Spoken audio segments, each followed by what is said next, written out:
আসসালামু আলাইকুম। সিরাজগঞ্জ অনলাইন স্কুলের পক্ষ থেকে সবাইকে শুভেচ্ছা এবং স্বাগতম। কেমন আছো শিক্ষার্থী বন্ধুরা?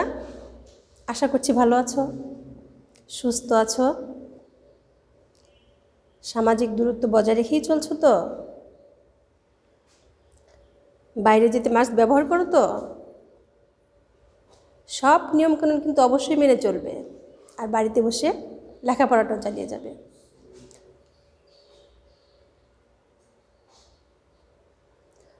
আজকে আবার তোমাদের মাঝে হাজির হয়েছি সপ্তম শ্রেণীর তথ্য ও যোগাযোগ প্রযুক্তি দ্বিতীয় অধ্যায়ের পাঠ ৮ থেকে। আমরা তো জানি একটা পূর্ণাঙ্গ কম্পিউটারে কী কী থাকে। মনিটর থাকে, কিবোর্ড থাকে, মাউস থাকে, সিস্টেম ইউনিট থাকে, যেটাকে আমরা কি বলি, সিপিইউ, সেন্ট্রাল প্রসেসিং ইউনিট, যেখানে প্রসেস করে সব কিছু। তো নির্দেশনা দেওয়ার জন্য আমাদের কিছু ইনপুট ডিভাইস থাকে। সেই ডিভাইসগুলোর মধ্যে একটা হচ্ছে কি বলো তো? চিনতে পারছো এটা কি? বলতে পারবে?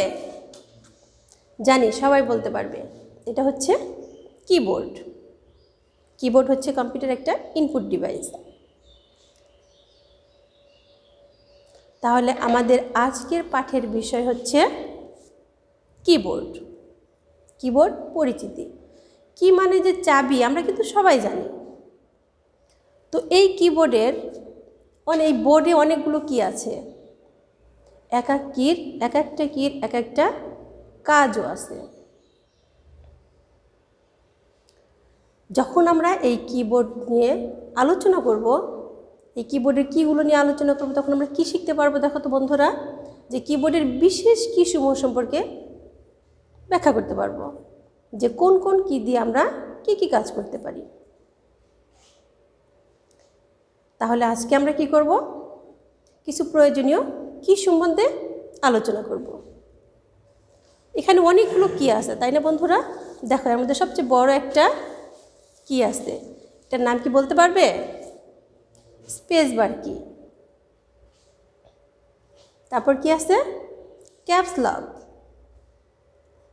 তারপর শিফট।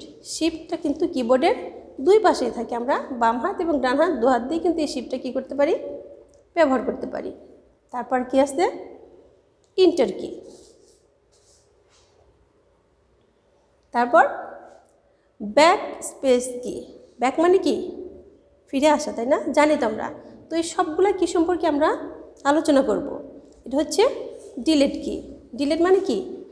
মুছে ফেলা বা মেরে ফেলা, তাই না? আমরা কিন্তু সবাই জানি এটা। তারপর কি আছে দেখো, নাম্বারিং কি। দেখো, এই যে আমরা কিগুলো দেখলাম, এখানে প্রথমেই একটা বড় কি দেখেছিলাম, সেটার নাম কি? স্পেস বার কি। কিবোর্ডের নিচের সারির সবচেয়ে বড় কি, এটার নাম হচ্ছে স্পেস বার কি। দুটি ওয়ার্ডের মাঝে এক ঘর ফাঁকা জায়গা রাখার জন্য এই কি ব্যবহার করা হয়। আমরা যখন হাতে লিখি বন্ধুরা, তখনও কিন্তু একটা ওয়ার্ড লেখার পরে আরেকটা ওয়ার্ড লিখতে গিয়ে মাঝে কিছুটা ফাঁকা রাখি। আর এই ফাঁকা কম্পিউটারে লেখার সময় ফাঁকা রাখাটার কাজ কে করে? স্পেস বার কি দিয়ে আমরা এই কাজটা করতে পারি। দেখো, দিস ইজ বাংলাদেশ। এই যে দিজের পরে কি আসছে? একটুখানি ফাঁকা জায়গা আসছে না? দিজের পরে একটু ফাঁকা আসছে। এই ফাঁকাটুক রাখার জন্য আমাদের স্পেস বার কি ব্যবহার করতে হয়।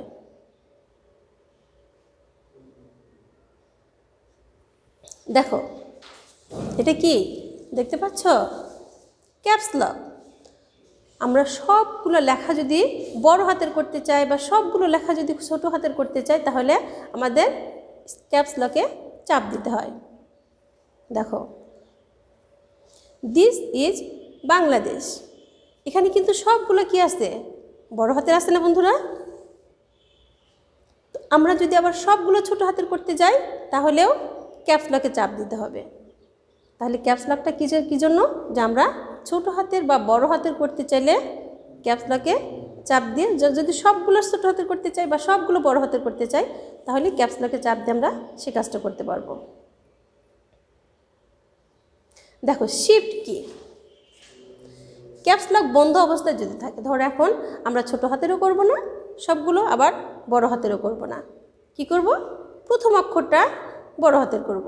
তাহলে আমাকে কি করতে হবে, বন্ধ অবস্থায় যদি থাকে তাহলে হাতের মানে প্রথম অক্ষর বড় করতে হলে কোন কি ব্যবহার করতে হবে, শিফট। শিফটে চাপ দিয়ে যদি আমরা সেই অক্ষরটাকে চাপ দিই তাহলে সেই অক্ষরটা কী হয়ে যাবে, বড় হয়ে যাবে। যেমন দেখো দিস ইজ এ ব্যাগ, এখানে কিন্তু টিতে আমরা কি করেছি, টিটাকে বড় হাতের করেছি আর সবগুলো কিন্তু ছোট হাতের হয়েছে।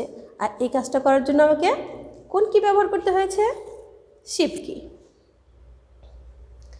ইন্টার কি, দেখো এক লাইন থেকে আরেক লাইন সৃষ্টি অথবা এক প্যারা থেকে আরেক প্যারা সৃষ্টি করতে হলে কি করতে হবে, আমাকে ইন্টার কি প্রেস করতে হয়।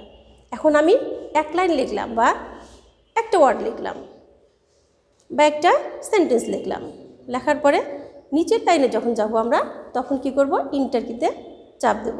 আবার দেখো অনেকখানি লিখে ফেললাম, একটা প্যারা লিখে ফেললাম বা একটা প্যারাগ্রাফ লিখে ফেললাম, কয়েক লাইন লিখে ফেললাম, লেখার পরে যখন আমরা নিচে আসতে চাইব তখন কিন্তু আমাকে এই ইন্টার কিটা চাপ দিতে হবে। দেখো দিস ইজ বাংলাদেশ, এর পরের লাইনে যখন আমরা আসবো তখন কিন্তু এই ইন্টার কিটা আমরা ব্যবহার করে এসেছি। I like it very much.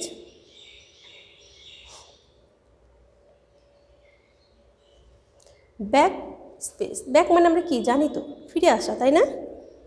তো আমরা কী করব, লেখা মোছার জন্য এই কি ব্যবহার করা হয়, কার্সর যেখানে থাকে তার বাম পাশে লেখা অক্ষর একটা একটা করে মুছতে হলে এই কি ব্যবহার করতে হয়। তাহলে আমরা যখন এটা মুছতে যাব কার্সরটা আমাকে দেখতে হবে যে কোন পাশে আসছে।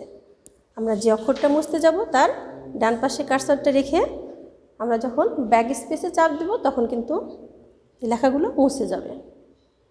দেখো এখানে কার্সরটা কোথায় আছে বন্ধুরা, দিজের পরে আসছে।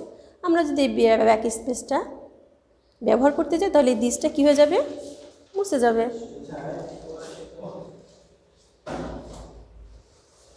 এরপর ডিলিট, এই ডিলিট কি দিয়ে আমরা কি করি, কার্সর যেখানে থাকে তার ডান পাশের লেখা অক্ষর একটা একটা করে মুছতে হলে এই কি ব্যবহার করতে হয়। তাহলে আমার কোথায় আছে, এখন যদি আমি একটা লেখা লিখি বা আমরা সবগুলো লেখাই এখন মুছে দিতে চাই তাহলে আমরা সিলেক্ট করে নেব। সিলেক্ট করে নেওয়ার পরে ডিলিট কিতে চাপ দিলেই সবগুলো মুছে যাবে। আর যদি একটা একটা করে মুছতে চাই তাহলে ওকে কোথায় রাখতে হবে, বাম পাশে রাখতে হবে। দেখো দিস ইজ বাংলাদেশ। এখন যদি আমরা ব্যাক স্পেসে চাপ দিই তাহলে কোনগুলো মুছে যাবে, দিস ইজ সবটাই মুছে যাবে। আর যদি আমরা ডিলিট কিতে চাপ দিই তাহলে বাংলাদেশের সবটাই মুছে যাবে।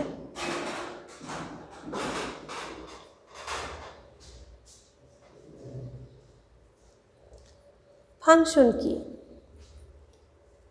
এই কিটা কিন্তু আমরা সবাই চিনি তাই না? আর এই ফাংশন কির কাজটা কি জানো, আমরা খুব শর্টকাটে এই কিগুলোকে ব্যবহার করে আমাদের কাজগুলো করতে পারি। এই ফাংশন কিগুলোতে আমরা শর্টকাটে যদি কোনো কাজ করতে চাই বা কোনো কিছু মুছে দিতে চাই বা সেভ করতে চাই, যেভাবে করতে চাই না কেন, তাহলে এই এক একটা ফাংশন কি এক একটা কাজ আমরা এক একটা চাপ দিয়ে এক একটা জিনিস প্রদর্শন করতে পারবো বা দেখতে পারবো। বর্ণমালা কি, আমরা কি দেখতে পাচ্ছি? এই বর্ণমালা কিতে থাকে অনেকগুলো বর্ণ থাকে আর এই বর্ণ দিয়ে আমরা কী করতে পারি, লেখালেখি করতে পারি এ থেকে জেড পর্যন্ত। এরপর কি আসছে সংখ্যাসূচক, যেখানে 1 2 3 4 আমরা সেখান থেকে কি করতে পারি, যোগ বিয়োগ গুণ ভাগ যাই করি না কেন বা যত রকমের সংখ্যা আসছে সব সংখ্যাসূচক কি থেকে তুলতে পারি। এরপর আসছে কার্সর কি। দেখো কার্সর কি, এখানে অ্যারো চিহ্ন আসছে না, কিবোর্ডের ইন্টার কি নিচে একটু ডানে উপরে নিচে ডান বাম বা এরকম তীর চিহ্ন সহ 4টি কি আসছে, এগুলোকে কি বলে, কার্সর কি বলে বা অ্যারো কিও বলে থাকি আমরা। লেখার মাঝে কার্সর কির উপরে নিচে ডানে বামে মুভ করার জন্য এই কি করা হয়, এই কি সেটগুলো ব্যবহার করা হয়।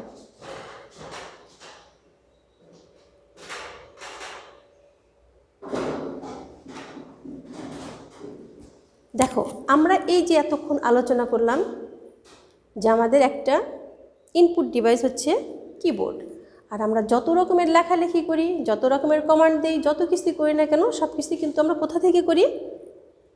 মাউস দিয়েও করা যায়, কিন্তু কিবোর্ডটা হচ্ছে আমাদের সবচাইতে উত্তম মাধ্যম।